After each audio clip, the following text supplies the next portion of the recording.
ኡስታዝ ያሲን ኑሩ እንዲህ ብሎ ከሰራብኝ እነሆ 1 ዓመት ሆነው። አዳምጡስ።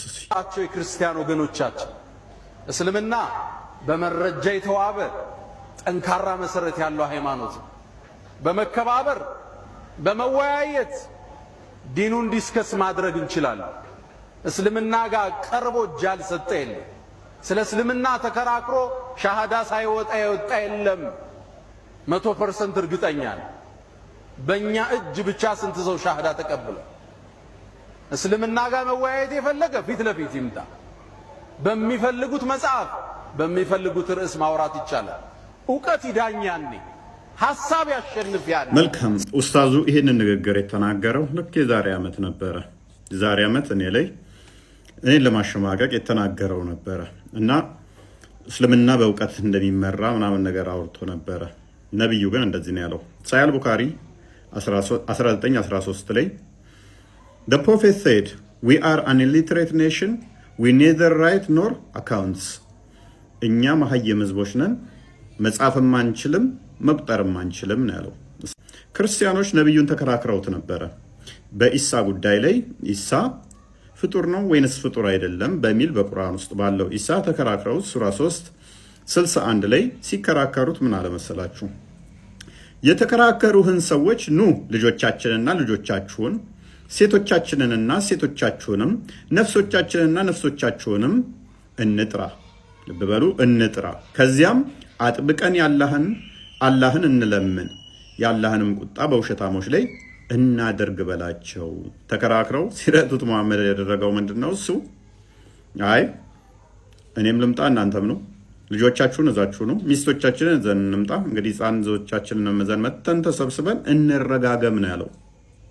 መከራከር ሳይሆን ከክርስቲያኖቹ ጋር ያለው መሐመድ እንረጋገም። ተፍሲራቶቹን ዘሆል ማየት ይቻላል። መሐመድ ወደ እርግማን የገባው ክርስቲያኖቹ ነው። እኛ በመጽሐፍ ቅዱስ እርግማን አይፈቀድልንም። መከራከር፣ መወያየት፣ በእውቀት ላይ ተመርክዞ መነጋገር እንችላለን። የሚረግሟችሁ መረቁ እንጂ ተራገሙ ስላልተባልን አንራገምም ሲሉት ብቻውን ሄዶ ተራግሞ ተመለሰ ይላል። ተፍሲራቶቹ ጃለሌንም ኢብን ከሲርንም ሌሎችንም ተመልከቷቸው። ሌላኛው ከአይሁዶች ጋር በተያያዘስ ከአይሁዶች ጋር የተያያዘ ምንድነው ያለው መሐመድ? እንደው ተወያይቶ እሱ እንዳለው ይሄ ኡስታዙ እንዳለው ተነሱ ጋር ተወያይቶ የሚማርኩ ነበር። ሳሂህ ቡኻሪ 39:41 ላይ the prophet said ነብዩ እንዲህ ያለ had only 10 Jews believed me all the Jews would definitely have believed me 10 አይሁዳዊ ቢያምንብኝ ዘሆል አይሁዶችን ማሳመን ይችል ነበር አለ። 10 አይሁድ እንኳን መሐመድ በ23 ዓመት ነብይ ነኝ ብሎ ከ23 ዓመት በቆየ ጊዜ ውስጥ 10 አይሁድ እንኳን ማሳመን አልቻለም።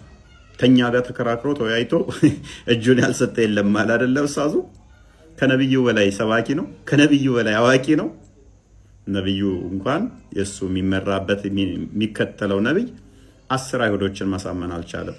ክርስቲያኖቹ ቻሌንጅ ሲያደርጉት አይ ከምንከራከር ከእናንተ ጋር ልጆቻችሁን ህፃን ልጆቻችሁን ያዙና ኑ፣ ሚስቶቻችሁን ያዙና ኑ፣ እናንተኑ እና እንረጋገም፣ መወያየት አያስፈልገንም ነው ያለው። እውቀት ጋር በተያያዘ መሐመድ እንግዲህ እኔ ምንም አላቅም ተከታዮቼ ምንም አያውቁም ማለት ይሄ ብቻ ሳይሆን ወደ አንተም ካወረድነው በመጠራጠር ውስጥ ብትሆን እነዚያን ካንተ በፊት መጻፉ የሚያነቡትን ጠይቅ ነው የተባለው። ክርስቲያኖችና አይሁዶችን ጠይቅ ተብያለሁኝ፣ መረጃ ንገሩኝ እያለው መሐመድ ራሱ መረጃ ይጠይቅ ነበረ። ስለዚህ ከመሐመድ በላይ አንተ ታውቃለህ። ምንድነው እሱ ዋናው ጭብጡ? ሰዎችን እንደዚህ በማይባበል በማይመስል አስተምሮ ላይ ባልሆነ ነገር ግን እያባበሉ የሰዎችን ቀልብ ለመያዝ የሚያደርጉት ነው። መጽሐፍ ቅዱስ ስለዚህ ጉዳይ እንደዚህ ይላል።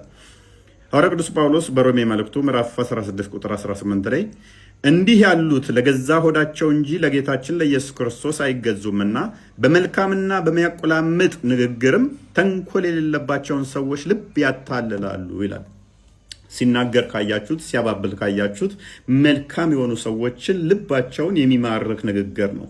ነገር ግን ውስጡ መርዝ የታከለበትና ዘሆል ውሸት ነው።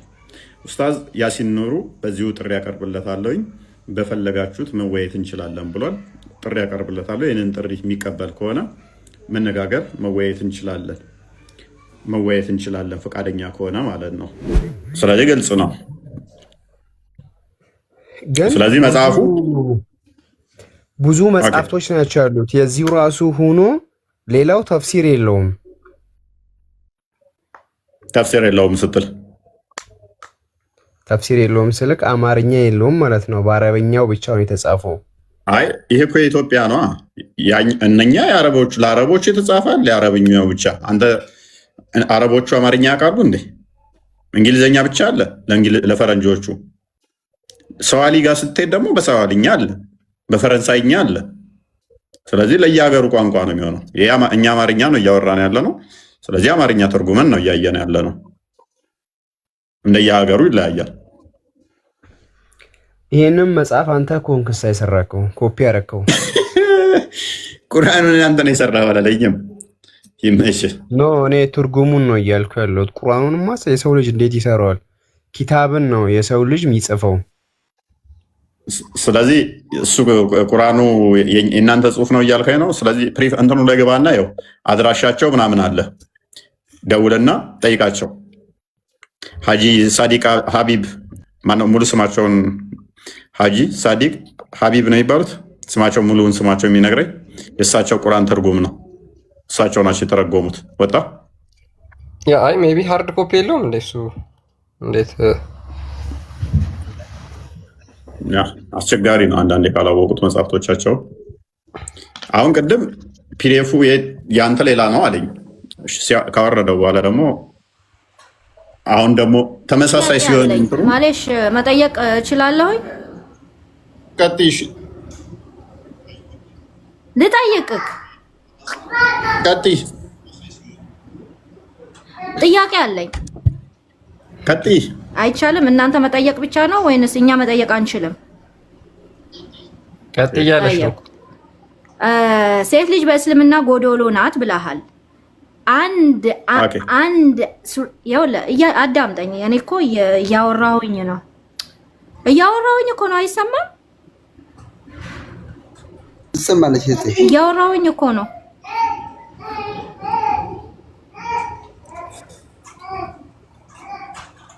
አይሰማም? ጠይብ ለምንድን ነው ታዲያ እንትን ማትሉት? ትሰሚያለሽ? ቀጥይ። አውሪ የምትሉኝ ነው ፎይ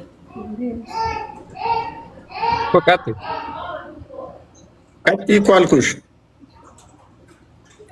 ኦኬ ሴት ልጅ በእስልምና ጎዶሎ ናት ብለሃል። ስለዚህ እኛ ደግሞ ጎዶሎ እንዳልሆንን አላሁ ስብሓነሁ ወተዓላ ቁርአናችን ላይ ሱረት መርየም አለይሂ ሰላምን ስንት ጊዜ ነው የጠቀሳት? ስንት ቦታ? እስቲ አንተ ከመጽሐፍ ቅዱስክ አንድ ቦታ ላይ የማርያምን የተጠቀሰበት ቦታ አምጣልኝ። ኦኬ ቶሎ በል እሺ። ለሴት ልጅ ምን ያህል ክብር እንዳለው እስልምናና ቁርአን ማለት ነው። ስለዚህ ማስረጃ የምፈልገው ከመጽሐፍ ቅዱስ አንድ ቦታ የተጠቀሰ ቦታ አምጣልኝ። እሺ ማርያምን ጨርሻለሁ። ይሄ እናመሰግናለን። በደንብ አስተውይ። በቁርአን ውስጥ ከመርየም ውጪ አንድ የሴት ስም ማምጣት አትችይም አንቺ። እኔ ግን በቃኝ እስክትይ ድረስ መሪ የሆኑ ነቢያቶች የሆኑ አገልጋይ የሆኑ አዛዥ የሆኑ ዳኛ የሆኑ ፈራጅ የሆኑ ሴቶችን ከመጽሐፍ ቅዱስ ሰጥሻለሁ።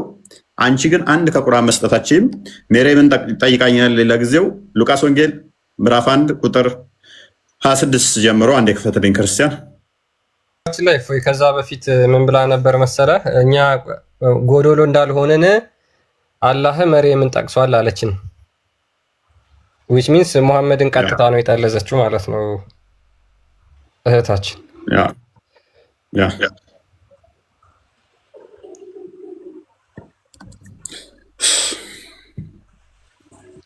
የስ ክብር እንዴት ሴት ልጅን ቁርአን ላይ ምን ያህል ክብር እንዳለው እወቁ ነው እያልኩ ያለሁት። እናንተ ጎዶሎ ናችሁ ትሉናላችሁ።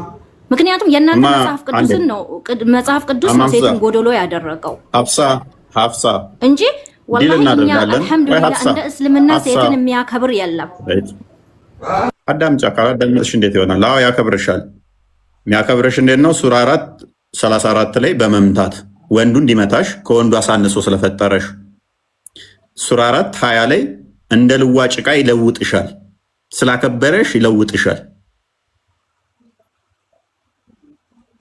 ስላከበረሽ እስከ 4 ያገባብሽና ባሪያ ይደረበብሻል። ሱራ 4 3 ሱራ 22 6 ሱራ 7 29 30 ፈልገው ስለኔ አይደለም ስለ ራስህ ነው። እንዳከበረሽ እየነገርኩሽ ነው።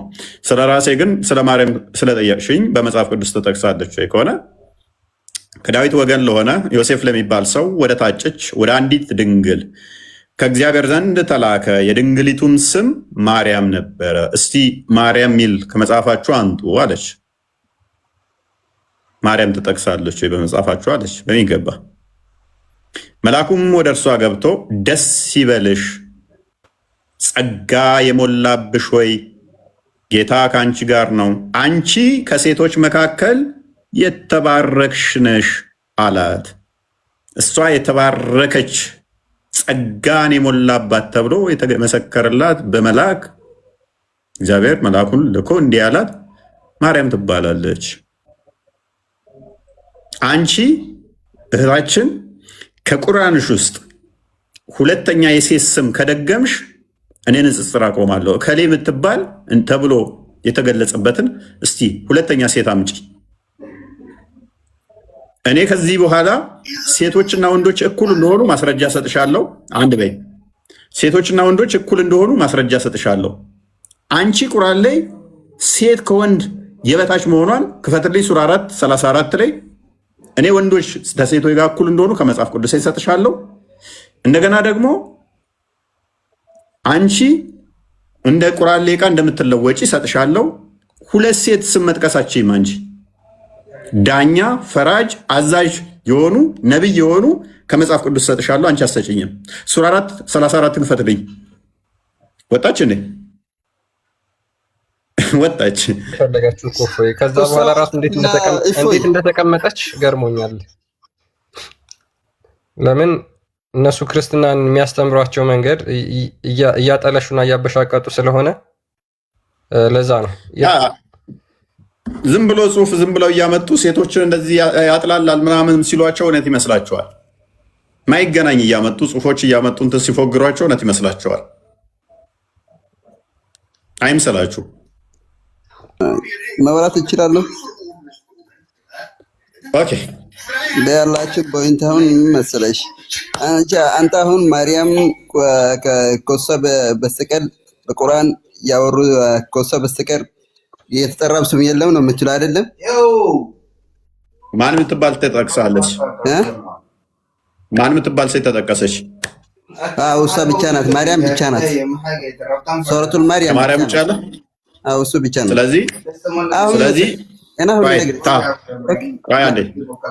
ስለዚህ በእናንተው ስታንዳርድ መሰረት ሴትን ስላከበራት ማርያም ተጠቅሳለች አላችሁ አይደለም? ያንን ነገር ያነሱ አዳምጥ። እኛ ጋር እነ ሐና አሉ፣ ነቢይት ሐና፣ እነ ዲቦራ አሉ፣ ፈራጅ የሆኑ እነ ሳራ ተጠቅሰዋል። እነ ማርያም ነቢይቱ ማርያም ተጠቅሰዋል። እነ ርብቃ ተጠቅሰዋል። በጣም ብዙ ሴቶች አስቴር አለች፣ ዮዲት አለች። እጅግ በጣም ብዙ ማምጣት እንችላለን። መጽሐፍ የተሰየመላችሁ ብቻ ሳይሆን መጽሐፍ እንትን ያሉ ብቻ ሳይሆን ነቢይ የሆኑ አዛዥ የሆኑ ዳኛ የሆኑ እኛ ማምጣት እንችላለን። አንተ በማስረጃ ያሳያለሁ። ችግር የለም። አሁን ይሰማል አይደለ? ቆይ ትቀጥላለህ። አሁን ይሰማል ጋይስ? ይሰማችኋል? ከስር ይሰማል? ቆይ መሐመድ እንቀጥላለን። ኦኬ እሺ፣ አሁን ተመልሳለሁ። አሁንም ደጋሚ ሊይዘው እንዳይሆን ነው ጌታ። ኦኬ ተመልሰሃለሽ። ኦኬ መሐመድ አሁን እንቀጥል። ስለዚህ ቁርአን ግልጽ ነው፣ ከሱ ውስጥ ምንም ያልተጠቀሰ ነገር የለም፣ የተብራራ ነው ብለህ ታምናለህ። ቅድም መሐመድ ወደ ሰማይ ሄዷል ብያልክ ተናግረሃል። ስለዚህ መሐመድ ወደ ሰማይ ሄዶ እንደነበረ ከቁርአን አንድ ማስረጃ አስጠኝ እስኪ።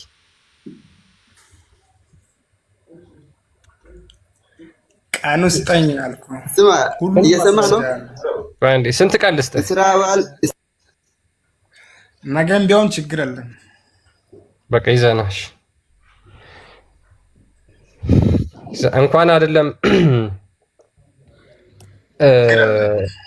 እናንተ ጣዖት አማልካኮች እዚህ ላይ ውስጥ ታወራላችሁ ነው። ሂድ ማስረጃ ይዘህ ና ሙሐመድ። ኦኬ አምጥ ብለሃል አይደለም? ልነግርህ ሁለተኛ ማለት ነው እዚህ ውስጥ ላይ ሙሐመድ ላይ እንዳትራንት መብትለው ተከበርኩ ነብይ እኮ ነው ሰለላሁ ዐለይሂ ወሰለም። ሰላዋት አውርድ መጀመሪያ መብት አውራው አንተ ማል ተሸክመው እዚህ ላይ ኦኬ ሙሐመድ በቃ አንተ ምን ለምን ማስረጃ አታመጣም? ዝም ብለህ አሁን ማስረጃ ስጠይቅ ትሳደባለህ።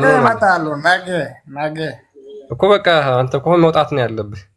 ይሄን እንኳን አታውቅም ሙሐመድ። ያ ጣሃ ቀጥል። ጣሃ ሂድ ቀጥል። ጣሃ ማስረጃ አለኝ እያልክ ነበር ከቁርአን።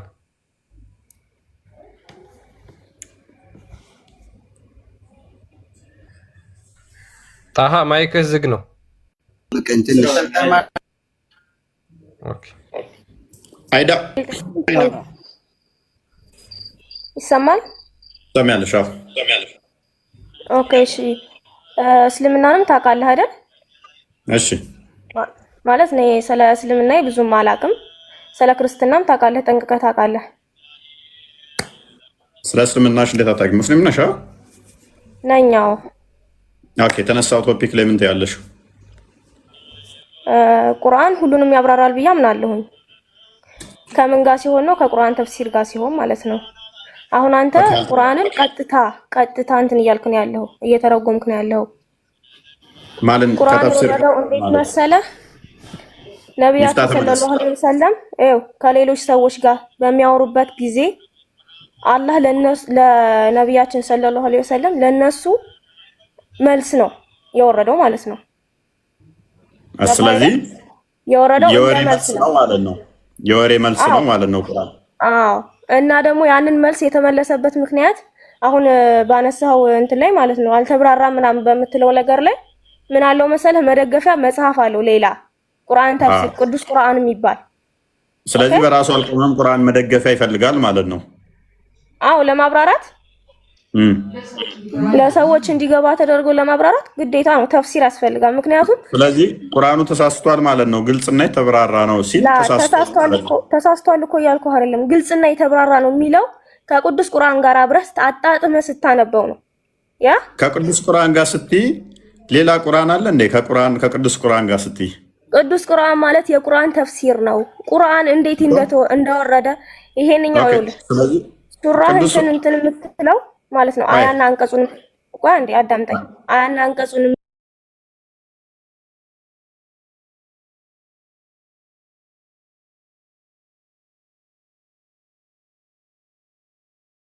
ኦኬ ተፍሲር ተቀበሉ የሚል የቁርአን ክፍል አለ።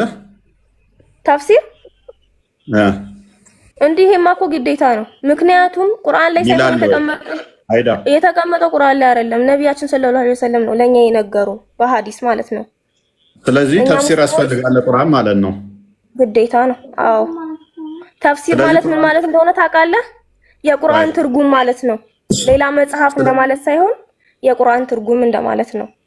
አይ የቁርአን ትርጉምማ ከሆነ ይኸው ተተርጉሟል ከአረብኛ ወደ አማርኛ ማለት ነው አይደለ? ትርጉም ማለት እሱ ማለት ደግሞ አልኩኝ ከአረበኛ ወደ አማርኛ የተተረጎመው አይደለም። የተተረጎመው ማብራሪያ ያስፈልገዋል። በስፋት የተብራራ መሆን አለበት። ለምን እንደወረደ ይሄ ቁርአን አንቀጽ ለምን እንደወረደ ማብራሪያ ያስፈልገዋል። ኦኬ ማብራሪያ ከሆነ ትርጉም ከሆነ ማብራሪያ አይደለም። ሎክ ለምሳሌ ይሄ አረብኛው አለ ወደ አማርኛ ተተርጉሟል። ትርጉም ከሆነ እየጠየቅያችሁ ከሆነ አይ ይሄ መተርጎሙ ብቻ አይበቃውም ማብራሪያ ያስፈልጋል ካልሽ ደግሞ ሌላ መጽሐፍ ያስፈልጋል ነው አይደለም? ማብራሪያ ያስፈልገዋል። አዎ ለራሱ ያተባለ ቁርአን ተፍሲር ሌላ መጽሐፍ ማለት ነው እኮ ሌላ መጽሐፍ ማለት ነው። ኦኬ እንደዛ ከሆነ እንደዛ ከሆነ ደግሞ እንዳንቺ አባባል ከሆነ ሌላ መጽሐፍ ያስፈልገዋል የሚያብራራው እያልሽን ከሆነ ቁርአኑ ደግሞ ምን ይላል መሰለሽ? ራሱ መጽሐፉ ራሱ ሌላ መጽሐፍ አያስፈልገኝም ተብራርቻለሁ ይላል። ተብራርቻለሁኝ ይላል። ግን አልኩኝ እኮ ለኔና ለእንዳንተ አይነቱ ማለት ነው የሚያስፈልገው አለ፣ የማያስፈልገውም ሰው አለ። ሰዎች ናቸው ተብራርተው ያስቀመጡት እኮ ያን ነገር ሰዎች ናቸው። ቁርአኑን አላህን ያወረደልን አላህ Subhanahu Wa Ta'ala ማለት ነው። ኦኬ ይሄ የተብራራው ደግሞ ሰዎች ናቸው ያብራሩት። ለኔና ለአንተ ለማይገባን አንድ የሚፍታ ጣልቃ ተግባባናት ምንድነው የምትደርበው? ለምን ስራ ማትይዘው? እና ደግሞ ይኸውልህ ስትከራከሩ ማለት ስታነጻጽሩ አይዳ ኦኬ አቤት የሳትሽው ነገር ያልገባሽ ነገር አለ። በደንብ አስተውይ። አንቀጾቹ የተብራሩ በደንብ አስተውይ። አንቀጾቹ የተብራሩ ሆኖ መጽሐፉ የሆነ መጽሐፍ ነው አለ አይደለ? አንቺ ግን ምን እያልሽን ነው? ኖ ሌላ መጽሐፍ የሚያብራራ ያስፈልጋል እያልሽን ነው። መጽሐፉ ደግሞ ምን እያለን ነው? አንቀጾቹ የተብራሩ ሆነው የሆነ መጽሐፍ ነው ይለናል። አንቺ ኖ መብራራት ያስፈልገዋል እያልሽን ነው። እሺ ከመጽሐፉ እየተጋጨሽ ነው። የተብራራ መጽሐፍ ነው እያለ አንቺ ደግሞ ኖ ሌላ አብራሪ ያስፈልገዋል። አልተብራራም ማለት እኮ ነው እንዳንቺ አባባል ከሆነ። ተብራርቷል ግን ሌላ አጋዥ ያስፈልገዋል ማለትም በአማርኛ ግልጽ አድርጎ እንዲያሳይ ማለት ነው። ይሄ ነገር እኮ በአረብኛ ተቀመጠው አይዳ እንደዛ ከሆነ ደግሞ ትርጉም ነው የሚባለው። በአማርኛ እንዲሆን ከተባለ አረብኛው ወደ አማርኛ ማምጣት ከሆነ ትርጉም ይባላል።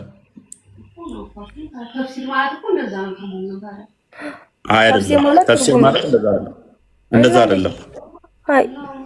እንደዛማ ከሆነ ተፍሲር ማለት ትርጉም ከሆነ ተስማማዋችሁ። ይኸው በአማርኛ ተፈስሯል። ሰፋ አድርጎ የተቀመጠውን አንተ አታነበውም? ተፍሲር ብለህ አውርድ። እንደዛማ ከሆነ ሰፋ ብሎ የተቀመጠ ካልሽ ደግሞ እህታችን ምን ይሆናል? አረብኛ ሌሌለ ተጨማሪ አማርኛ የሚጨምር እያልሽን ነው። ወይንም ደግሞ አረብኛውን አንዴ አይዳ ፕሊዝ አሊያም እንደዛ ምን እያልሽን ነው ማለት ነው? የአላህን ቃል ሲተረጉሙ ያስቀሩት ነገር አለ እያልሽን ነው። ሙሉ ለሙሉ አረብኛውን ከተረጎሙት ሌላ አያስፈልግም፣ ይኸው ብቻ ነው ትርጉሙ። አይ የቀረ ነገር አለ እያልሽን ከሆነ አማርኛ ቁርአንን የተረጎሙት ኡስታዞቻችሁ ዑለማዎቻችሁ ቀጥፈዋል ማለት ነው። አይ እንደሱ አይደለም። አልገባህም ያልኩኝ? ይኸውልህ ቁርአን ሲወርድ ማለት ነው ለሆነ ምክንያት ነው። ለምን ምክንያት ነው? ነብያችን ሰለላሁ ዐለይሂ ወሰለም ከሰዎች ጋር ሰጣ ገባ ሲገቡ ማለት ነው እንዲህ በላቸው እየተባለ መልስ ነው ይመጣላቸው።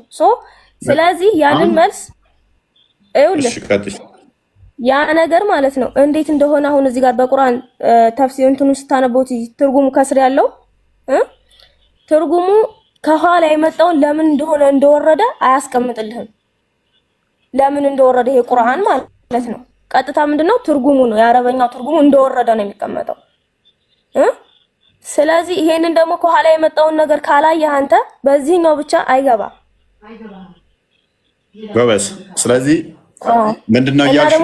ፖይንት የምናደርገው አይዳ ከአንቺ ሜክ የምናደርገው ፖይንት ምንድነው? ስለዚህ ቁርአንን ይሄን አንብበን አንረዳውም። የወረደበት ምክንያት አስባቡ ያስፈልገናል። አስባበል ነዝሉ ወይንም ደግሞ ሌሎች ሙፈሲሮች ስለዚህ መንገር አለባቸው እያልሽን ነው። ቁርአኑ ግን በግልጽ ምን ይላል መሰለሽ? ሱራ 41:3 ሱራ 12:111 ሱራ 6:114 አንዴ ክፈተው። ግልጽና የተብራራ ነው። ሌላ አያስፈልግም ይላል ቁርአንሽ። ሌላ አብራሪ አያስፈልገውም ይላል። ሌላ አያስፈልግም የሚለውን አሳየኝ እስኪ። ሌላ አያስፈልግም የሚለውን አሳየኝ። ግልጽና የተብራራ ነው። ስለዚህ ግልጽና የተብራራ ከሆነ ሌላ አብራሪ አያስፈልገውም ማለት ነው። አልተብራራውም ቢል ኖሮ ለምን እንደወረደ እኮ ነው ከኋላ ያለውን ወቅታውን ያልኩት።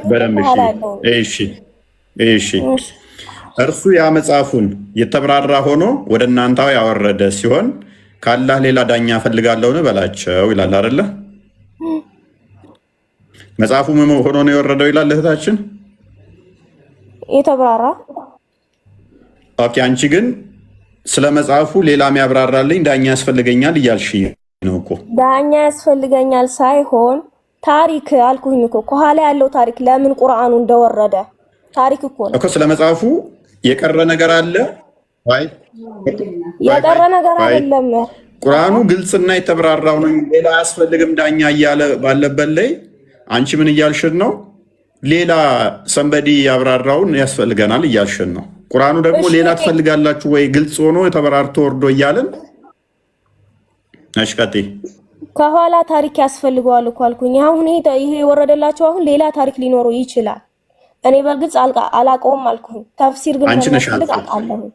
አንቺ ነሽ አልሽው። አየሽ አይዳ አይምሮሽ ተፍሲር ላይ ስላለ አስባበል ነዙል የሚባል ነገር አይምሮሽ ውስጥ አለ አይደል? ለእያንዳንዱ አያ አስባብ አለ የወረደበት። ለምሳሌ አቡላብ ታሪክ ሲወርድ ሱረቱ መሰድ ማለት ነው። አጎታቸው ሰርቧቸው ከዛ በሳቸው ምክንያት የወረደ ነው። ሱረቱ ከውሰር ሲወርድ ደግሞ ዘር የለህም ሲባል ዘሩ የተቆረጠ አይምን ለአምላክ ሰዋ ስገድ ዘሩ ቆራጣ ነው ያለ እሱ ዘሩ የተቆረጠ ነው የሚል ቁርአን ወረደ። 3 አያ አላት። ሱረቱ ከውሰር ደግሞ አይምን ሱረቱ መሰድ ሙሐመድ ሰፋ ተራራ ላይ ወጣና እናንተ ሰሃባዎች እኔ ግልጽ አስፈራሪ ነኝ ሲላቸው አቡላብ ሄደና አንተ ጥፋ ለዚህ ነው እንደምጠራና አለው። ከዛ ምክንያት የአቡላብ እጆች ጠፉ፣ ከሰሩ። ሚስቱም እጆች እሱም እንጨት ተሸካሚ ስትሆን ሚስቱም ገሃነም ይገባሉ። ስለዚህ የወረደበት በዚህ ምክንያት ይህን ተብለሽ ተነግረሻል አይደለ? ጎበዝ ነህ ለካ። ይሄ በደንብ አስተውይ። ይሄ አሁን አይምሮሽ ውስጥ አንቺ ምን ስላለ ነው? አስባብ የሚባለው ነገር ስላለ ነው። ምክንያት ማለት ነው። አስባብ የሚባል ነገር ራሱ ቁርአን አያውቀው። እህታችን አስባብ የሚባለውን አንቺ አስቀድመሽ ስላወቅሽ ጭንቅላሹ ስላያሽ በዚህ ምክንያት ነው የወረደው ተብለሽ ስለተነገርሽ እንጂ ቁርአን ራሱ አስባብ ያስፈልገዋል አላለም። ኦኬ፣ እንደዚህ ካወቅ ታዲያ ለምን አታወራም ከሌላ ሰው ጋር? ማለት እኔ አላቅም ብያለሁኝ እንደዚህ እያወራሽ እኮ ነው። ከሌሎችም እኮ እያወራ ከኔ ጋር አይደለም። አሁን እዚህ ጋር የመጡት ሁሉንም እያየሁ ነው። የኋላሽም እኮ እያወሩ እኮ ነው። ባዘር ካለ ለምሳሌ ማውራች አዳምጠኝ። ከመክፈትህ ቆይታ ከመክፈትህ ጀምሮ እያየሁ ነው። አንድ ማዋቂ ሰው አልመጣም። አንተ ኧረ ተይ አትሳደቢ። ሙስሊሞችን እንዳለ ምንም አያውቁም እያልሻቸው እኮ ነው። ሙስሊሞችን ምንም አያውቁም እያልሽ እየሰደብሻቸው አይደለም። እንደዛ አይደለም ያልኩኝ። አልሄድክም ሁሱ ጋርም ስትሄድ አንድ ቀን በቃ እና ደግሞ ኢየሱስ አምላክ ነኝ ያለበትን ቦታ አሳየኝ። እሺ ጥያቄ አለኝ። ኢየሱስ እኔ አምላክ ነኝ እኔን ተከተሉ ያለበትን ቦታ አሳየኝ። ከእናንተ እኔ አምላክ ነኝ ተከተይኝ ብለሽ ትከተይኛለሽ? እከተልሃለሁ። አሳየኝ። እኔ አምላክ ነኝ ቀጥተኛ አማርኛ። እናንተ ክርስቲያኖች እኔ አምላክ ነኝ ተከተሉ ያለበትን ቀጥተኛ አማርኛውን አንቺ አይዳ እኔን ተከተይኝ አምላክ ነኝ ብለሽ ትከተይኛለሽ? አንተማ አይደለህም እንዴ?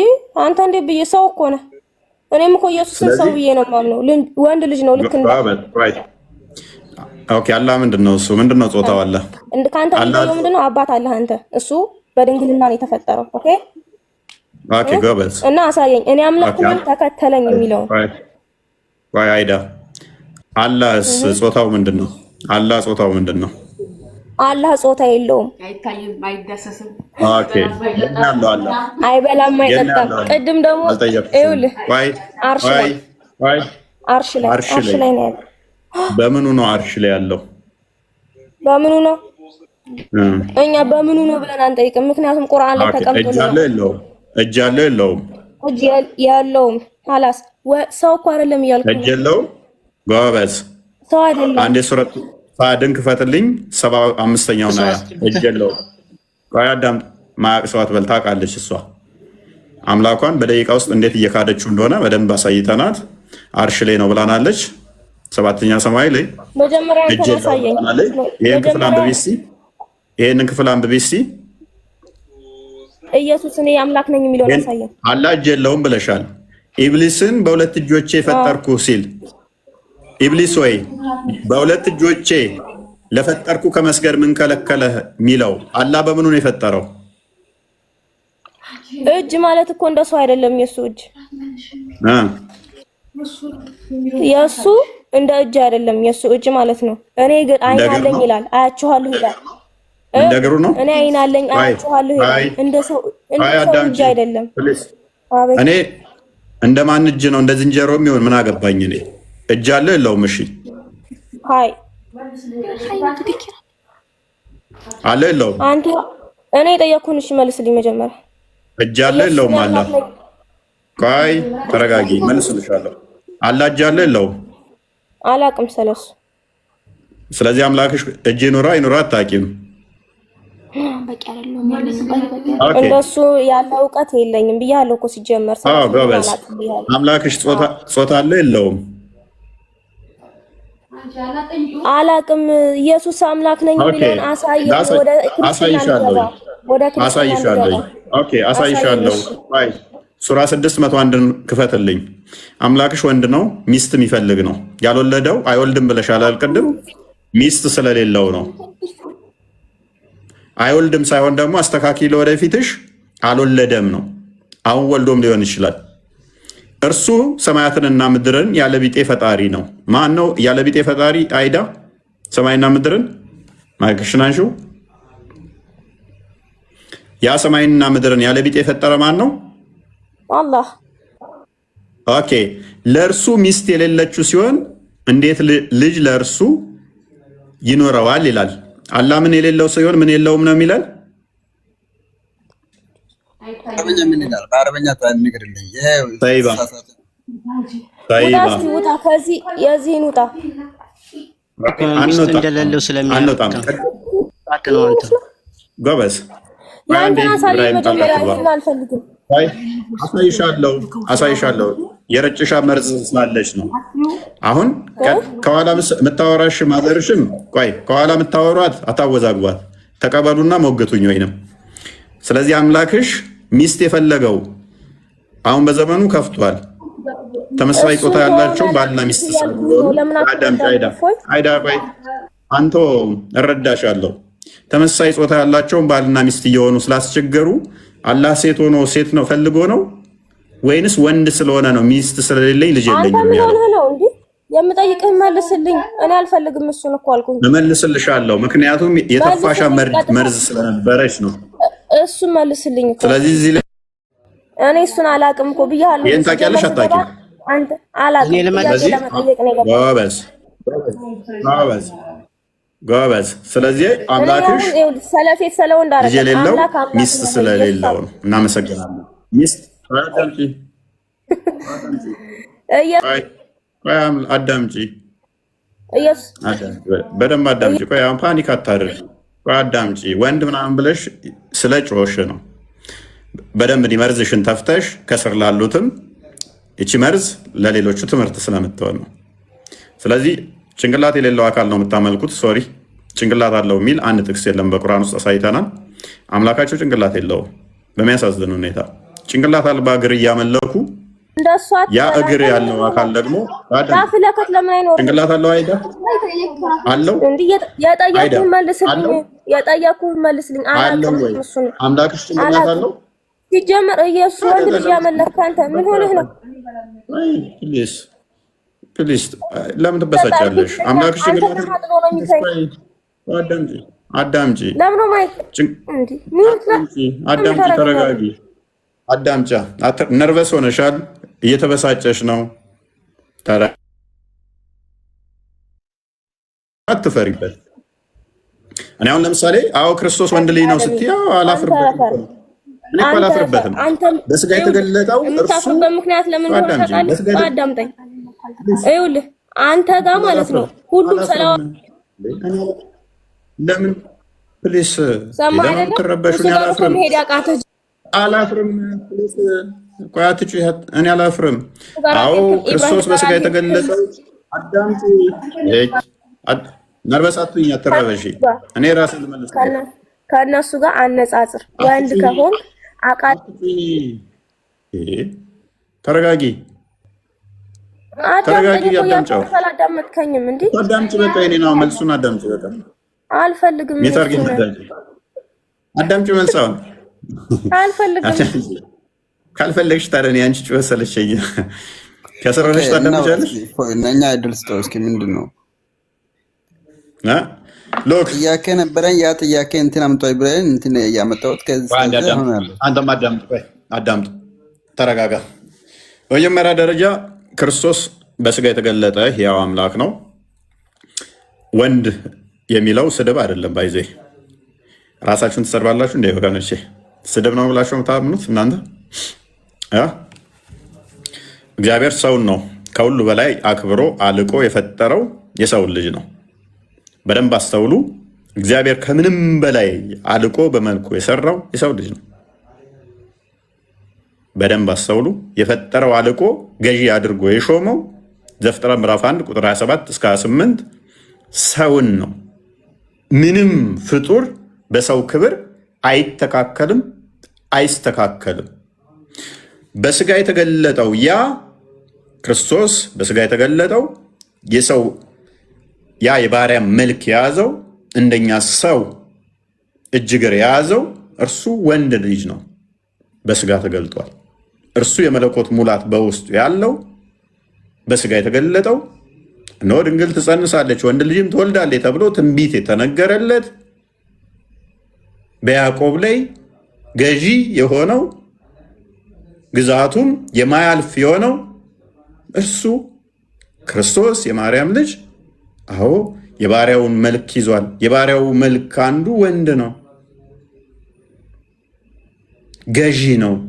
ኃያል አምላክ ነው። እርሱ ለሰው ልጅ በስጋ ተገልጧል። ሞትም በሞት ሊሽር በስጋ ልጆቹ በስጋ እና በደም ስለሚካፈሉ እርሱ በስጋና በደም ተካፈለ፣ በሞት ላይ የሞትን ስልጣን ለመሻር ይኸውም ዲያብሎስን ነው። ዕብራውያን ምዕራፍ 2 ቁጥር 15 ላይ የዚች አላህ በየቀኑ ወደ ቅርቢቱ አርሽ ይመጣል። ሰማይ ይመጣል። ቅርቢቱ ሰማይ ማለት 7 ሰማዮች አሉ። አላህ ከአርሽ በላይ ነው፣ አርሽ ላይ ተብሎ ይታመናል። ቅርቢቱ ሰማይ ውስጥ በየቀኑ ፍጥረት ውስጥ ይገባል። ስለዚህ ፍጡር ምን ያደርገዋል? ኢንኮምፓስ ያደርገዋል። ስለዚህ ቅርቢቱ ሰማይ ውስጥ በገባ ቁጥር ወደ ፍጥረት ውስጥ እየገባ ነው። እኛ ከሰማይም እንልቃለን፣ ከሰማይም ኃያል ነን፣ ከሰማይም በላይ የከበርን ነን። ምንም ፍጡር በሰው መጠን የከበረ ፍጡር የለም። ምንም ነገር ፈጣሪ የሚያቆሸው ነገር የለም። እሱ የቆሸሸውን ያጠራል፣ እሱ የረከሰውን ይቀድሳል፣ እሱ የታመመውን ይፈውሳል። እርሱን የሚያሳምመው እሱን የሚያቆሽሸው ነገር የለም። መለኮት በባህሪው የሚወሰን የሚለካ በአጭር ቁመት በጠባብ ደረት የሚወሰን አይደለም። እርሱ ማይወሰነው ማይለካው መሰረት የሌለው መሰረቱ ቤዝመንቱ ምድር ወይም ጣራው ሰማይ ተብሎ ማይነገርለት ፍጡር ኢንኮምፓስ ማያደርገው ኢንሰርክል ማያደርገው ማይወስነው ማያካብበው ፍጥረትን ሁሉ የሚያካብበው እርሱ በአጭር ቁመት በጠባብ ደረት ተወስኖ በስጋ ታይቷል። እርሱን ምንም የሚያቆሽሸው ነገር የለም። እንኳን ፈጣሪን ብርሃንን እንኳን የሚያቆሽሽ ነገር የለም። እርሱ በስጋ ተገልጧል። ያ የሰው ልጅ የከበረ ነው። ምንም ፍጡር በሱ የሚተካከል የለም። ለማን ተገለጠ? ለሰው ልጅ። የሰው ልጅ ከሁሉ በላይ የከበረ ስለሆነ አላህ ግን ለሰው ልጅ መገለጥ ደበረውና ለተራራ ተገለጠ። ለተራራ ተገለጠ። የኛ አምላክ ግን ፍቅሩ የሰው ልጅ አጥፍቶ እንኳን ራሱ ቤዛ ሊሆን ከፍ ሊያደርገን ለሰው ልጅ ተገለጠ። በስጋ ተገለጠ። በባህሪው በመለኮታዊ ክብሩ መገለጥ መታየት አይችልም። መዳሰስ መነካት አይችልም። መሄድ መምጣት አይነገርለትም። ስጋን ተዋህዶ ተገለጠ። ለማን? ለሰው ልጅ አርያ ምሳሌ ሊሆን ቤዛ ሊሆን ማቴዎስ ወንጌል ምዕራፍ 20 ቁጥር 28፣ ማርቆስ ወንጌል ምዕራፍ 10 ቁጥር 45፣ አንደኛ ጴጥሮስ ምዕራፍ 2 ቁጥር 22 እስከ 24 አርያ ምሳሌ ሊሆነን ዮሐንስ ወንጌል ምዕራፍ 13 እስከ 16 በስጋ ተገለጠ፣ ታየ፣ ተዳሰሰ፣ ተነካ። ማይወሰነው ማይለካው ርቀቱን ሳይለቅ በጠባብ ደረት ተወሰነ፣ ታየ። በአብ እቅፍ ያለው በስጋ ተገለጠ። በሰማይ ያለው በምድር ተገለጠ። መገለጥ ማለት ለእኛ ታየ በስጋ መለኮት ስጋን ተዋህዶ የሚታይ አይደለም በባህሪው፣ ነገር ግን በስጋ ተገለጠ፣ ታየ። ስለዚህ ምናፍርበት አይደለንም። ቃል ስጋን ተዋሃደ ጸጋና እውነትን ተሞልቶ ታየ ስንል አናፍርም። የኛም ባህሪ ተዋህዶ በስጋ መገለጡን ምንሸማቀቅበት አይደለም።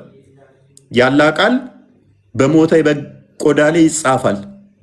ያላ ቃል ፍጡር አይደለም። ያላ ቃል የሞተ በግ ቆዳ ላይ ሲገለጥ አይሸመቅቃቸውም። የአላህ ቃል ያሉት የሞተ በግ ቆዳ ላይ ሲያርፍ አልደበራቸውም። ፍጡር አይደለም ይሉታል። የአብ የባህሪ ቃሉ የአብ የባህሪ ልጁ አካላዊ ቃል በስጋ መገለጡ ግን ሰው መባሉ ግን ይቀፋቸዋል። እነኚህ ሰዎች ራሳቸው ምን ያህል እንደሚጸየፉ ነው የሚያሳየን። ምን ያህል ራሳቸውን እንደ ቆሻሻ እንደሚቆጥሩ ነው የሚያሳየን። ያው ወይ አንዴ የከበረ ፍጡር ነው። በስጋ ቃል ሉክ አካላዊ ቃል ያብ የባህሪ ቃሉ ስጋን ተዋህዶ ቆላስይስ ምዕራፍ 2 ቁጥር 9 እንደሚናገረው የመለኮት ሙላት በሰውነቱ ተገልጦ ይኖራል። በስጋ መገለጡ የአብ የባህሪ ቃሉ በስጋ መገለጡ ቀፈፋቸው። የአላህ ቃል ግን ወረቀት ላይ ሲሰፍር በእጃቸው ሲነኩት ማይታየው የአላህ ቃል ወረቀት ላይ አርፎ ሲነኩት ፍጡር አይደለም ሲሉት አይቀፋቸውም። አላህ በየቀኑ ወደ ቅርቢቱ ሰማይ ይመጣል ይሄዳል ሲሉ አይቀፋቸውም፣ የተገደበ ስለሆነ። ማይንድ ሴታቸው ምን ያህል የወረደ እንደሆነ። ስለዚህ በማስተዋል ብንንቀሳቀስ ጥሩ ነው። በእርግጥ አላህ ወንድ ነው። ያ በመለኮታዊ ክብሩ አላህ በስጋ ሳይገለጥ በመገለጥ ሳይሆን በባህሪው ፍጡር ባህሪን ገንዘብ እንዳደረገ በያን አልተልቢስ 7ኛው ሙጀለድ ፔጅ 290 ላይ ኢብኑ ተይሚያ ሸይኹል ኢስላም ስለ አላህ ሲናገር አላህን ወጣት ፍሪዛም ሆኖ በአረንጓዴ ቦታ ላይ አይቼዋለሁ ይላል። ወጣት አላህን ወጣት ፍሪዛም ሆኖ ፂም አልባ ሆኖ በአረንጓዴ ቦታ ላይ ቆሞ አይቼዋለሁ ይላል። ፂም አልባ የሆነ ፍሪዛም የሆነ ለወንድ ነው የሚነገረው እንጂ ለሴት አይደለም። ወጣት ተተባለ አንድ አካል፣ ፂም አልባ ከተባለ አንዴ ክፈትልኝ ክርስቲያን በያን አልተልቢስ 7ኛው ሙጀለድ አላህ ያያለ ደግሞ አሳያለሁ። እኛ ስላልንና ጠይቀን እንሄደው መጀመሪያ ግን አንዴ። ስለዚህ አንደኛ አላህ እጅግር ካለው ጣት ካለው የሚወሰን ነው። የሚወሰን ከሆነ ደግሞ ብልት የለውም እንድትል ማን ፈቀደልህ? ቁርአንህ ላይ አላህ ብልት የለውም ስላላለ የተነገረንን እናጸድቃለን፣ ያልተነገረንን ዝም እንላለን ታልክ ወይኔ ሴት ብልት አለው ወይኔ ወንድ ብልት አለው ወይን ሁለቱንም አለው ወይንም ስልብ ነው። ከሁለት አንዱ ነው የሚሆነው። አንዴ ቀጥታ ቢጤ የለኝም እያለ አንብብ። ቃል ረሱል ሰለላሁ ዐለይሂ ወሰለም አንብብ። ጽድት አድርገህ አውራ። ቃል ረሱል ሰለላሁ ዐለይሂ ወሰለም ብለህ አውራ እና እንትን አንብብልን። አንብብ። እሺ ራስ አንብብ። አላንብብልን። እሺ እኔ ያን እውቀት የለኝም እና አንብብልን። ራስ አንብብና ቀጥል። አንብበው ጣሃ ችግር የለውም። ሐሳቡ ስለሆነ የምፈልገው በዛ አልፋ አይደለም። እኔ ጥያቄ ነበረኝና ያ ጥያቄ እንትን ጣሃ አንዴ ለተወራ ነገር መረጃ ስለሚያስፈልግ እኛ ደግሞ መረጃ ብላችሁ ጠይቃችሁናል። ስለዚህ መረጃውን አወጥተናል እና ያ ጥያቄ መልስ። ነብያችን ሰለላሁ ዐለይሂ ወሰለም ወደ ሰማይ የመጣው ተናምጠለኝ ብለህ አንብብ። ኦኬ ወደ ሰማይ ሲሄድ አይቱ ያየው ወንድ ልጅ ነው ያየው ማለት ነው። አላህ ሙሐመድ አይደለም ነግርህና ያ ሶራ አምጠለኛል አልከኝ። ይሄን ቀጥል። መጀመሪያ እዚህ ላይ ይሄን አንብብ። አላህ ምን እንደሆነ አንብብና ቀጥል። እንደዚህ አይነት አምላክ አናመልክም። አንብብ ነው የተባልከው። እሱን አንተ ጽፈው እንደሆነ በምን ቀጥል። ክርስቲያን አንዴ ተርጉሞ ያ ኦኬ እሺ የዚህን አማርኛው እንደውም በስትክክል ሜቢ አረቢኩ ይሄውና ከፈለጋችሁ ምን ይላል? የአላህ መልእክተኛ እንዲህ ብለዋል። የአላህ መልእክተኛ ሰለላሁ ዐለይሂ ወሰለም እንዲህ ብለዋል። ጌታዬን በወጣት መልክ ጢም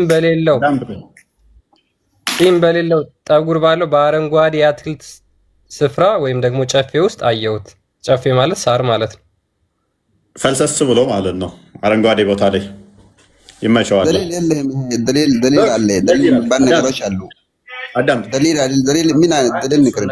አዳምጥ። ቆይ ያው the messenger of Allah may God bless him and guarantee him peace said የአላህ መልእክተኛ ሰላም በሱ ላይ ምናምን ፖሊስ በሱ ላይ ሆነና እንደዚህ አለ I saw my Lord in the form of beardless young man with abundant garden in green her curly summary of hadith the scholar ምናምን ከፋርገው authentic with chain of narration traceable back to the prophet ማን ድረስ የሚሄድ ይላል ነብዩ ድረስ የሚሄድ ቼኑ ታማኝ የሆነ ሙተወቲር የሆነ which is I mean traceable back to the prophet ሳሂህ የሆነ አላህ ምን አየሁት አለ ጺም አልባ ሆነው አረንጓዴ ቦታ ላይ ጸጉሩን ፍሪዝ እንትን አድርጎት ከርሊ ሄር ሆኖ ፍሪዛም ቁጥጥ የተቆጣጠረ የሚባለው ፍሪዛም ወይንም የተቆጣጠረ ጸጉር ሆኖ ይሄ ፍሪኮች በጄል እንደሚፈርዙት ማለት ነው። ያ ማን ነው ሐዲስ የጻፈው ማን ነው? በያን አልተልቢስ አልጀሚያ በያን አልተልቢስ የጃሚያዎች ምላሽ የሰጠበት ሼኹል እስላም ማን ነው እሱ? ሼኹል እስላም አናውቅም። ማን ነው? ኢብኑ ተይሚያን አታውቅም? ሱብሃንአላህ ተዓላ አንተ ዝም ብለህ ነው የምትለው። አሁን ሐዲስ የተጻፈው ሰዎች አሉ። ያ ሰዎች ስምህን ጥቀስና ንገርልኝ። ከዛ እኔ እነግራለሁ። ሼኹል እስላም ማን ነው በልና ጠይቃቸው ኡስታዞች። የእስላሙ ሼኽ ስም ይጠይቀኛል እየነገርኩት አያውቅም። ሼኹል እስላም ጠይቅ በቃ ሄድና ኡስታዞችን ሼኹል እስላም ኢብኑ ተይሚያ ማን ነው በልና ጠይቃቸው። በቃ እኔን ለምን ታደርገኛለህ? የነ ኢብን ከሲርም መምህር ነው፣ የሁሉም የበላያቸው ነው። እሺ አሁን እንትን ያው ጥያቄ መልስ የሚቀዳው ነው። እሺ ጥያቄ መልስ ልሄድ እስኪ። ነቢያችን ሰለላሁ ዐለይሂ ወሰለም ወደ ሰማይ የሄደው ሶራ አምጥልኝ ብለህ አልነበርክም? ያ ሶራ እንትን ልቼ ልሄድ። ኦኬ ሙሐመድ ወዴት እንደሄደ ወደ ሰማይ። ሙሐመድ አንዴ ስሙ ለምንድን ነው እነዚህ ሰዎች ምን ሆነዋል? ስሙ ሙሐመድ አብደላ ነው አይደል? ሙሐመድ አብደላ አቡ ጣሊብ ነው የሚባለው አይደል? ምንድን ነው ተሸማቀቁ? ሱብሃንአላህ አታውቅም እና ዝም ብለህ እሺ። ሙሐመድ አብደላ ነው ወይስ አይደለም ስሙ? ወንድም አብረው እስኪ ነብዩ ሰለላሁ ዐለይሂ ወሰለም መሐመድ ለምን ትላለህ? እኔ ሙሉ ስሙ ጠራሁት ሙሐመድ አብደላ ቢሆን ያንተ ሰላም ለሱ ስለማይወርድ ያንተ ሰላምታ እንደለሱ እንዳታወርደውና ዝም ብለህ አውራው። ሰላም አልባ ስለሆነ ሰላሙን ይፈልጋል። ክርስቶስን ብትቀበል እኮ ሰላሜን እሰጣችኋለሁ እኔም እሰጣችሁ ሰላም ዓለም እንደሚሰጣችሁ አይደለም ይላል። ስማኝ 282 ክፈትልኝ 282ን ክፈትለት። እሺ ክርስቶስ ምን ይላል? በዮሐንስ ወንጌል ምዕራፍ 14 ቁጥር 27 ላይ ሰላሜን እተውላችኋለሁ እኔም እሰጣችሁ ሰላም ዓለም እንደሚሰጣችሁ አይደለም፣ ልባችሁ አይታወክ አይፍራም ይላል። ልብህ አይታወክ አይፍራ። ሰላም ሰጪው ጌታ ክርስቶስ ነው። ሙሐመድ ሰላም ስለሌለ ሁሌም ሰላም ታወርዱበታላችሁ። በገሃነም እየተቃጠለ ነው እንደ በቆሎ እሸት። ክፈትለት 202 ስንት ይላል? 282 የቁርአን ምን ምዕራፍ ነው? ምዕራፍ ስንት? ምዕራፍ 282 ምዕራፍ 282 ቁርአን ላይ የምዕራፉ ስም ምንድን ነው የሚባለው? የምዕራፉ ስም ምንድን ነው የሚባለው? 282ኛው የቁርአን ምዕራፍ አስቸጋሪ እኮ ነው። ከበቀራ ውጭ ያለን የ282 የሚደርስ አረ ምዕራፍ እኮ ነው ጭራሽ የሚለው ምዕራፍ 282 አሁን እኔ ልመልስ። ቅድም ቁርአን የተብራራ ነው የሚለው አሁን እኮ ነው ግን ክርስቲያን፣ ምክንያቱም የሙሐመድን ቁርአን ዞ ሊሆን ይችላል። አሁን 114 ምዕራፍ ነው ያለው። ሎክ 114 ምዕራፍ ነው ያለው። እሱ ግን 282 ካለ እነኛ የጠፉትንም እሱ ጋር ሊኖር ይችላል። እነኛ ሁሉ ቁርአኖች የጠፉት ቁርአኖች ሱረቱል ኢስራቅ ሳይሆን ኢስራ 282 የሚሆንና እሺ እዛ 282 ነው። ተዛ 282 አያ 282 አለ ኢስራ። እሺ እዛ ላይ ምን ይላል? መሐመድ ይላል ከፈተው መሐመድ ወደ ሰማይ ይሄዳል። ኦኬ እንተኛው አንቀጽ 282 111 ነው የሚያልቀው እኮ ግራ ገባን እኮ ይሰው ይሄ እናንታችሁ የሰራችሁ ነው። ባባይ ጎግል ላይ ሸርጥ አድርጎ እስኪ ጎግል ላይ ያመጣሃል። ጎግልን ጠይቀው። ራስ ጎግል ላይ ፈልገህ ነው። ጎግልን ጠይቀው እና ጎግልን ጠይቀው። ጎግልን ጠይቀው። 282 ነገርኩህ እኮ 282 ያለው እኔ አንተ ስትጠቀመው ክፈት እስቲ ኩትባይ። እሺ ጠብቅ።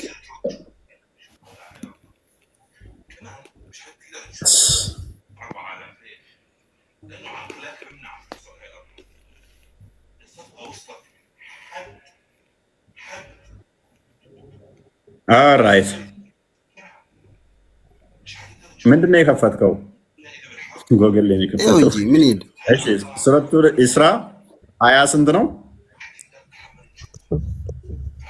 ኦኬ 282 በቅንፍ ያለችዋን አይተህ ነው? ኦኬ ችግር የለም። እና ኦኬ እሷ እኮ ዝም ብላ ማብራሪያ የገባች ነች እንጂ አያ ጉዳይ አይደለም። ይስቃል ወይ ጅልኮ አንዳንዴ አንብበው አምጣልኛ። አንብበው እስኪ አንብበው እስኪ የት አንብበው? እሱ ነው ምንድን ነው የሚለው?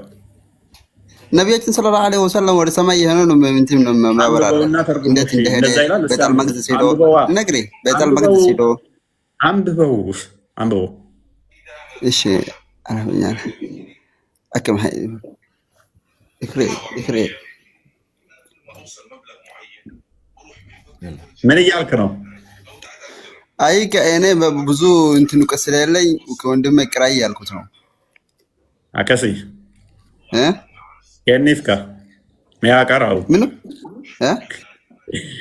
ከኒፍን እንጂ ምን ነው የምትለው? ስጣው። ኦኬ ጠብቅ ትንሽ ና እንብላ። ተባረከ ይሁን ጀማ። በቃ ሰብሰብ ብላችሁ ነው ረመዳን እየተከታተላችሁኝ ያላችሁት በየቦታው።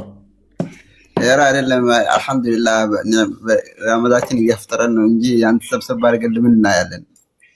ኧረ ተው፣ በየቦታው ሁሌም ስገቡ በየሰብሰብ ብላችሁ አንተ እንትና ጋር አትሄድም? እውቀት ካለ ቆይ ይነበበኝ ኢብራሂም ጋር እኔ ላስይዝ ወላሂ ኢብራሂም አሁን ለሱ ደውዬ እንትን እልሃለሁ። ኢብራሂም ጋር ሄድ አንተ ትሻላለህ ከሱ። እሱ ብልቱ የተቀጠቀጠበት የሚለውን አሳስቦት ሁሌም ከሱ ውጭ እውቀት የለውም። እሱም ተመቶበታል፣ እዚህ ፈርጥጦ ሄዷል። አሁን እሷን ክፍል አሁን ያንብብልህ። ረመንትን እንደ ፈራህ ያንቅ ነው ተቆሸሽ አንብበው። ምኑ ላንብብልህ? አንብበው። እሺ አላነባለህ እንደ ልጁ አይ ልጅ እንትን ነው እና እንትን ይዟል እና ሰርት እያደረገ ነው እና አንብበው እኮ አንብበው። እሺ ያመጣኸው ነው ምንድን ነው? ወደ አማርኛ ወይ ወደ ሌላ ቋንቋ ወደ እንግሊዝኛ ቀይረው። እሺ ወደ እንግሊዝኛ ባብህ አይተውም ባክ እና አንብብልኝ። እሺ እውቀት አለህ አይደለም?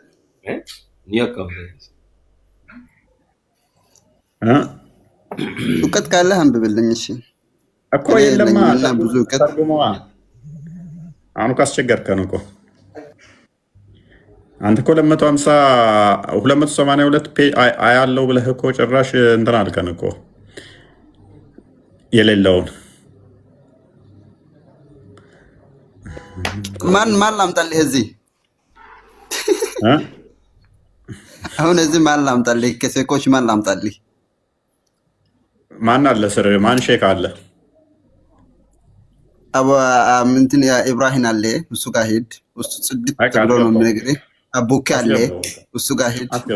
አትገባም እነሱ ጋር እሺ ግቡ። እስኪ እነሱ ጋር በላህ ይጠይቃል። ፈጠረህ አምላክ ግባ እነሱ ጋር። ከአንተ አይሻሉም እኮ ከስር ሆነው ታብታብ እያደረጉ መማር ያለባቸው ናቸው። እኔ ቤት ስማቸው መጠራታቸው ራሱ ክብር ነው። በቃ ኦኬ ኢብራሂም ቀጥልሽ።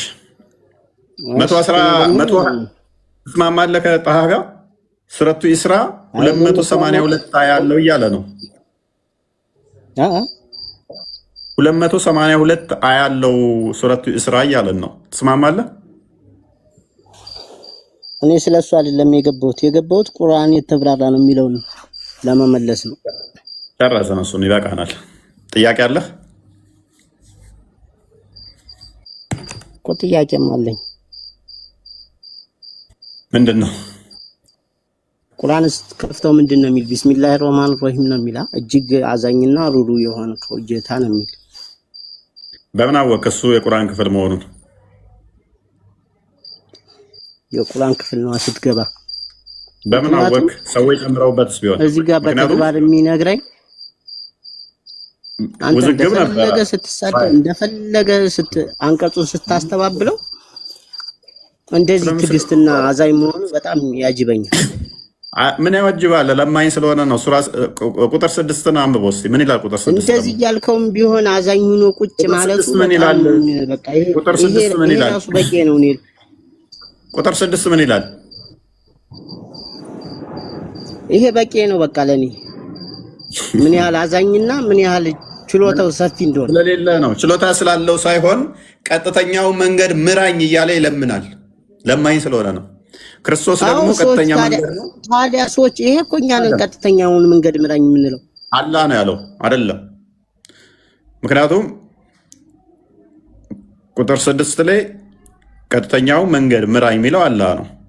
ቀጥተኛው መንገድ ደግሞ ክርስቶስ ነው። ስለዚህ እንመራዋለን። ቀጥተኛውን መንገድ ምራኝ በሉ ነው የሚል አይልም። ና ክፈትና ሳይ ና በሉ ነው የሚለው። አንተን ብቻ እንገዛለን፣ አንተን ብቻ እናመልካለን የሚለውስ ክፈት በል የሚለውን 6ኛውን አያ ክፈትና አሳየን። ቁል የሚለውን አሳየን። አሁን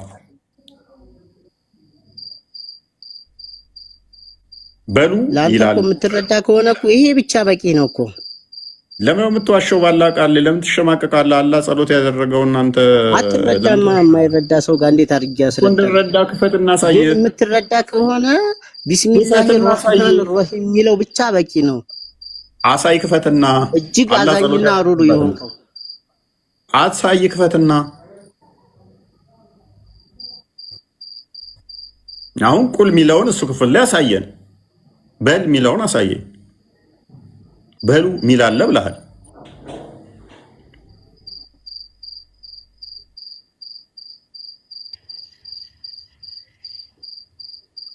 በሉ ስላለ ብቻ ነው የምታምን? ታዲያ በሉ ባላለበት ላይ በሉ ይላል። አንተ ታምናለህ? እንደው ቢኖርስ ታምናለህ? ለምን የተብራራ ግልጽ የሆነ ቁርአን ላይ የሌለውን አንተ ለምን ትጨምርበታለህ? ማይለውን ማብራሪያውን እኮ በግልጽ አሳየህ እኮ። አይ እጅግ አዛኝ። በቃ ተረት ነው። በቃ ሁሌ መጨረሻ ላይ በቃ ባይልስ እና ዛሬ ይበቃችኋል እናንተ ሰዎች። ይብቃን ወይ ደህና አደሩ ሁላችሁም። በቂ ነው። ኢብራሂም ነገና በቃ አሁን ተኛ አይሻልም?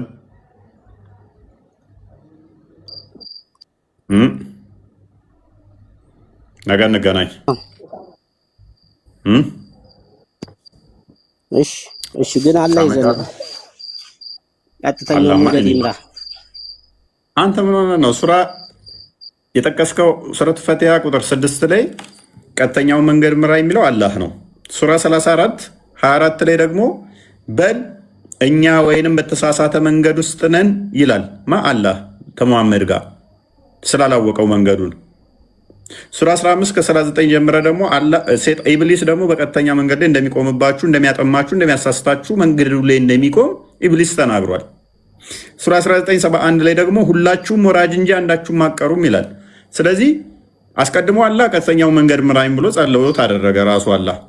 34 ላይ ደግሞ እኛ ወይንም በእናንተ በተሳሳተ መንገድ ላይ ነን ብሎ ደግሞ ግልጽ መሳሳት ውስጥ ሊሆን እንደሚችል ራሱ አላህ ከመሐመድ ጋር ተናገረ። ኢብሊስ ደግሞ እዛ ቀጥተኛ መንገድ ላይ እንደሚቆም ተናገረ። በዚህም ምክንያት መጨረሻችሁ ነው አለ። ሱራ 1971 ላይ ሁላችሁም ወራጅ እንጂ አንዳችሁም አትቀሩም፣ መውረዳችሁ የተረጋገጠ ነው አለ። ሁልሽም ወራጅ ከሆንሽ ወዴት? ወደ ገሃነም። አንድሽም አትቀሪ ከሆነ ወራጅ የምትሆኑት ደግሞ ቀጥተኛ መንገድ ላይ ስላልሆናችሁ ስለጠመማችሁ ወደ ገሃነም ገቢ ትሆናላችሁ ማለት ነው። ትንቢተ ኤርምያስ ምዕራፍ 6 ቁጥር 16 ላይ እነሆ በመንገድ ላይ ቁሙ፣ ቀጥተኛው መንገድ ጠይቁ፣ እውነት ወዴት እንዳለች እወቁ፣ በእርሷም ላይ ሂዱ፣ ለነፍሳችሁ ረፍት ታገኛላችሁ፣ አብዛኞቹ አንሄድባትም አሉ ይላል። ስለዚህ ቀጥተኛዋ መንገድ ፈልገ ማግኘትና በእሷ መሄድ ለነፍስ ረፍት እንድታገኝ ያደርግሃል። ዮሐንስ ወንጌል ምዕራፍ 14 ቁጥር 6 ላይ እውነት ሕይወት መንገድ እኔ ነኝ አለን ክርስቶስ። የሚያምንብኝ ቢሞት እንኳን ሕያው ይሆናል፣ ሕያው የሆነ ለዘላለም አይሞትም አለን ዮሐንስ ወንጌል ምዕራፍ 11 ቁጥር 25 ላይ። ስለዚህ እውነት ሕይወት መንገድ እኛ አውቀናል፣ አግኝተናል። አላህ ደግሞ ራሱ ቀጥተኛው መንገድ ነው ይላል። ሙሐመድንም ደግሞ ምን ይለዋል? ወይን እናንተ ወይን እኛ ተሳስተናል በል ይለዋል። በዚህም ምክንያት ገሃነም እንደምንገቡ ደግሞ ቁርአኑ ይናገራል። ስለዚህ አላህ የሚባል አካል የለም፣ ሙሐመድ ግን ገሃነም ነው። እናንተን ግን እግዚአብሔር ይርዳችሁ ጸሎቴ ነው።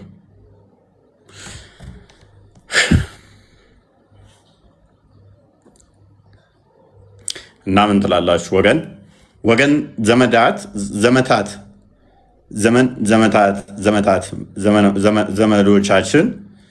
ዘመዶቻችን ምን ትላላችሁ? ቢበቃንስ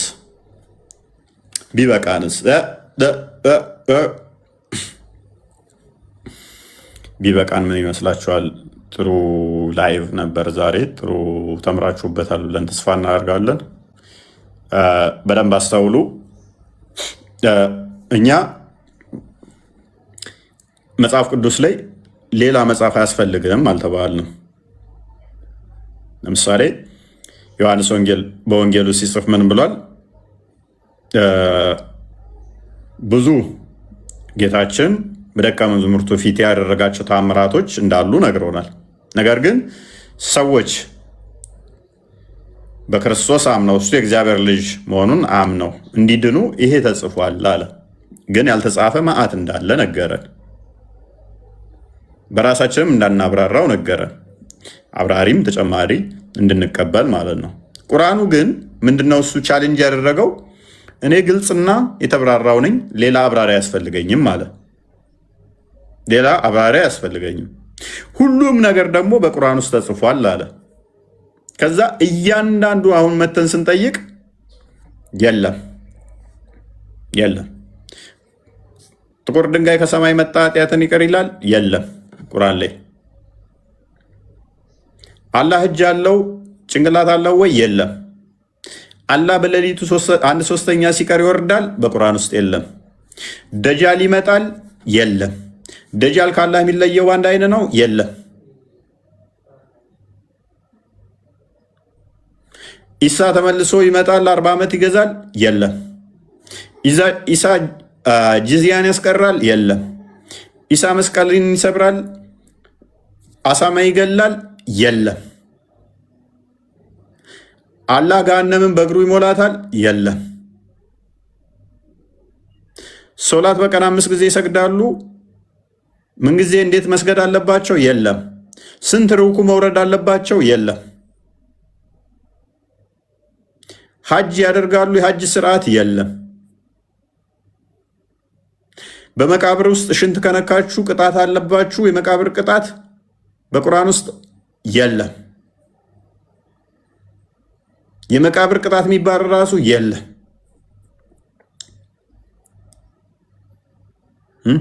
መሐመድ ራሱ የት ነው ምንድን ነው እንዲቴል የለም። መቼ የለም አይታወቅም። ቁርአን ራሱ መቼ እንደወረደ ስንት ምዕራፍ አለው ቁርአን አይታወቅም። የቁርአን ክፍል ውስጥ የተጠቀሱ አካላት ለምሳሌ አቡላብ ምንድነው ማን ነው? አንድ ምዕራፍ ሙሉ የለም፣ አይታወቅም ምን እንደሆነ አይታወቅም።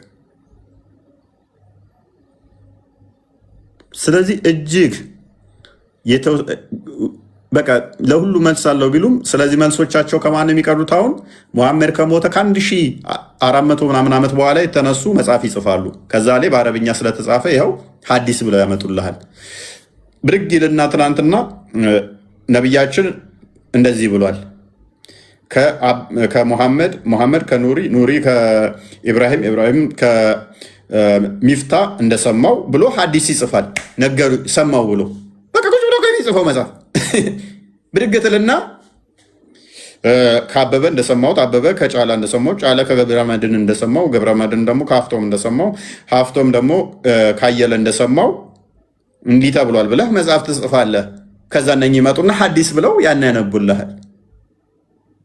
ነብዩ ከሞተ ኢብን ከሲር ለምሳሌ ነብዩ ከሞተ ከ700 ዓመት በኋላ የመጣ ነው።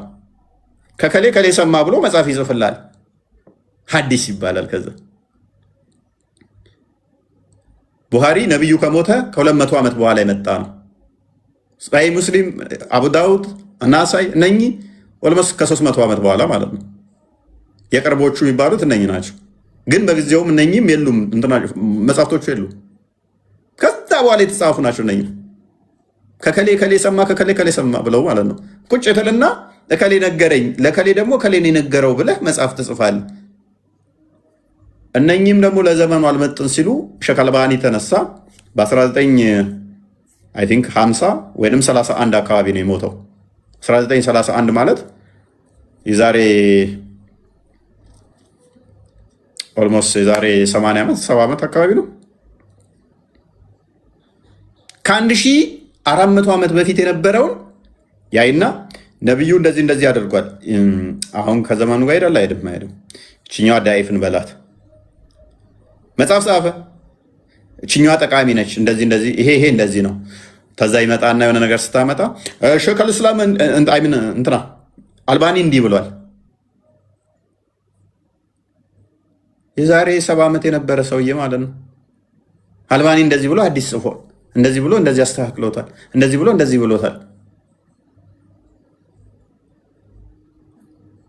ልክ ጥልዝ የሚያደርጋቸው ሲሆን ጥያቄ ሲነሳ ዳሩ ሰላም ይነሳና እንዲህ ትናንትና የነበሩ ሰዎች ኢብን ባዝ እንዲህ ብሏል። 2000 ላይ የነበረ ሰው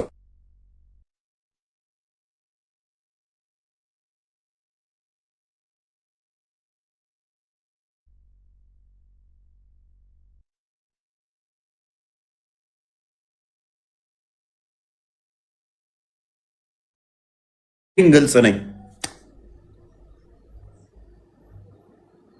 አንዷን ለመደገፍ እጅግ በጣም መዓት መጽሐፍቶች ተጽፈዋል። ነገር ሲልህ በቃ እጅግ ተአምራዊ መጽሐፍ ይመስላል። በአረብኛ የሆነ ነገር ሲባል የሆነ ተአምር ይመስላል። ተርጉሙት በላቸው። በአረብኛ ያወራው ሱብሃንአላህ ምናምን ይልሃል። በአረብኛ ያነብና በአማርኛ በለው በአማርኛ ሲለው ሴንስለስ ሲሆን ምንም ትርጉም አልባ ይሆናል ማለት ነው። በማታውቀው ቋንቋ በዜማ በውብ ዜማ ሲለው ግን ይሸውድሃል። እና እንደዛ ነው። ዛሬ ተምራችሁበታል። በጣም ብዙ ሙስሊሞች ገስት ላይ የሚያየው ነው። ብዙ ተምራችሁበታል ብዬ ተስፋ አድርጋለሁ። እንግዲህ እግዚአብሔር በነገር ሁሉ ይርዳቸው። ከተጋረደባቸው ግርዶ ያንን ግርዶ ቀዶ ወደ ብርሃን ያምጣቸው። ደህና ዋሉ፣ ደህና ደሩ።